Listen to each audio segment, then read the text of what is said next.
Salatullah, salamullah ala taha rasulillah.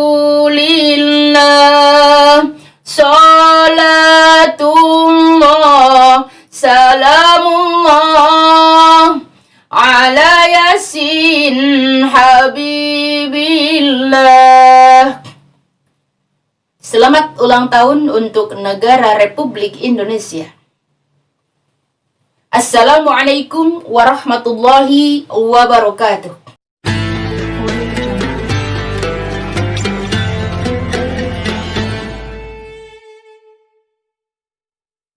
Alhamdulillahilladzi ja'ala minal ma'i basyara faja'alahu nasaban wa syihra wa sallata 'alal khalqi sahwata wa jabra. Asyhadu an la ilaha illallah alladzi nassalahum afhara wa asyhadu anna Muhammadan 'abduhu wa rasuluhu al-mab'utsu bil indari wal busyra. Amma ba'du. Saudaraku fillah, bertemu kembali dengan saya Bu Nur Siti Lawati dalam kajian dasar Islam yang mengambil tema hukum nikah. Apa itu nikah? Menurut definisi, nikah yaitu aqdun yatadammanu ibahata wat'in bilabdi'in kahin atau tazwijin. Nikah itu yaitu akad yang menyimpan makna boleh bersenggama dengan memakai kata inkah atau tajwid. Apa dasar nikah? Firman Allah di dalam surat An-Nisa ayat 3, Bismillahirrahmanirrahim. Fanqihu ma tabalakum. Al-ayah. Di sini fanqihu menggunakan fi'il amar. Sedangkan al-amru lil wujub. Amar itu asal mulanya yaitu wajib. Tetapi illama dalla ad-dalil ala hilafih, kecuali kalau ada dalil yang menunjukkan bahwa amar itu bukan wajib. Maka di sini fankihu di sini bukan merupakan perintah wajib. Karena ada dalil hadis-hadis Rasulullah yang menyatakan bahwa pertikahan itu sunnah. Lalu kalau pertikahan ini bukan wajib, apa hukumnya? Menurut ulama ahli fikih, hukum nikah itu ada 5. Pertama, hukumnya sunnah. Kedua, hilaful aula. Ketiga, hukumnya makruh. Keempat, hukumnya wajib. Dan kelima, hukumnya haram. Pertama itu hukumnya sunnah. Bagi siapa nikah hukumnya sunnah? Yaitu litaikin ay muhtajin lil wat'i qadirin ala mu'natin min mahrin wa qiswati pasli tamkinin wa nafaqati yaumihi. Menikah hukumnya sunnah. Bagi siapa? Bagi laki-laki yang sudah ingin bersenggama dan mempunyai modal untuk menikah. Di antaranya punya untuk maharnya, kemudian mampu untuk membelikan pakaian perempuannya ketika nanti sudah menikah dalam kurun 6 bulan sekali, dan juga mampu untuk menafkahinya tiap hari. Maka laki-laki yang seperti itu dianjurkan harus bersegera menikah. Ini kata siapa? Kata baginda Rasulullah SAW di dalam hadisnya, ya ma'syarus sababa man istata'a minkumul ba'ah falyatajawaz fa innahu aghaddu lil basar wa ahsanu lil farji. Kata Rasulullah, wahai para pemuda, barang siapa di antara kalian yang sudah mampu biaya menikah, maka segeralah menikah. Karena dengan pertikahan akan terjaga penglihatan. Istilahnya tidak jelalatan lagi. Dan wa ahsanu lil farji, akan menjaga farji dari berbuat zina. Maka di sini saya sarankan kepada kalian yang belum menikah dan mau menikah, segeralah untuk menikah. Karena ini anjuran Rasulullah Shallallahu Alaihi Wasallam. Lalu, kenapa harus menikah? Karena kata para ulama di dalam kitab fikih mengatakan, lima fihi min hibdiddin wa baqa'in nasab. Karena dengan pertikahan itu akan menjaga agama. Kita akan terhindar dari berbuat berbuat maksiat, dan juga akan menetapkan keturunan. Jadi keturunan kita itu kalau menikah itu puguh. Ada anaknya, ada bapaknya, ada yang dinamakan cucunya. Beda lagi kalau tanpa pertikahan. Mungkin akan berantakan. Keturunannya, mana bapaknya, mana anaknya, dan lain sebagainya. Kemudian hukum pernikahan itu yaitu khilaful aula. Khilaful aula itu kurang bagus. Tetapi boleh sih boleh, tetapi kurang bagus. Bagi siapa? Yaitu litaiqin ghairu qadirin 'alaiha.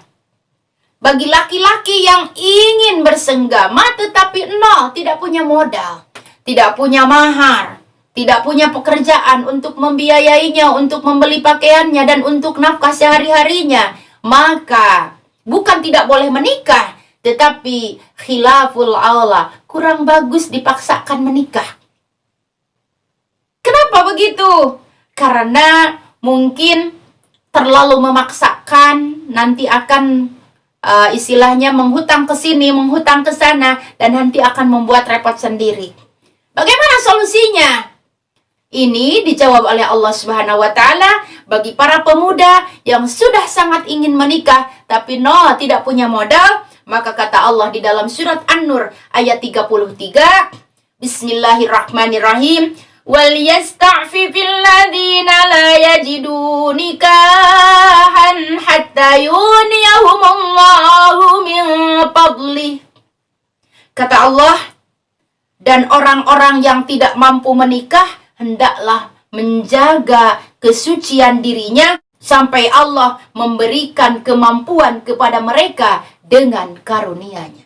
Jadi istilahnya tunggu dulu, sabar dulu, kumpulkan dulu uangnya untuk modal menikah. Ini bagi laki-laki yang nomor 2, hukumnya khilaful aula. Lalu bagaimana solusinya kalau syahwat memang sudah tidak tertahan ingin menikah tetapi modalnya tidak ada?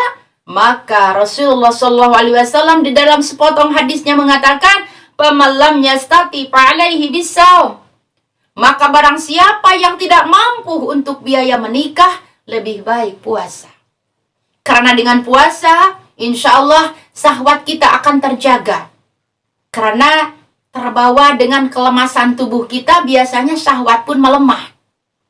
Jangan sampai untuk melemahkan syahwat mengkonsumsi obat-obatan.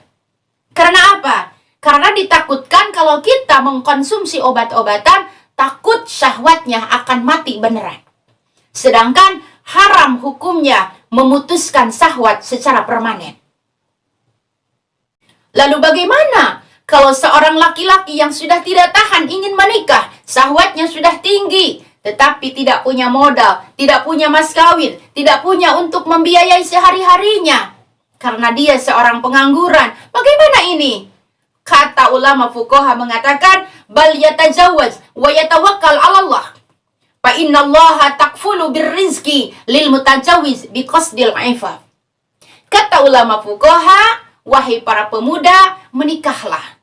Walaupun kamu sekalian tidak punya modal untuk menikah, mungkin bisa pinjam, bisa menghutang dulu, dan jangan takut, bertawakallah kepada Allah. Karena Allah yang akan memberi rizki kepada kalian bila kalian menikah dengan maksud menjaga dari perbuatan zina. Yang ketiga, hukum menikah itu makruh. Artinya makruh itu mungkin kurang disenangi lah. Kalau makruh di dalam ibadah itu mengurangi pahala. Bagi siapa menikah makruh? Yaitu li ghairi qadirin wa ghairi ta'ikin.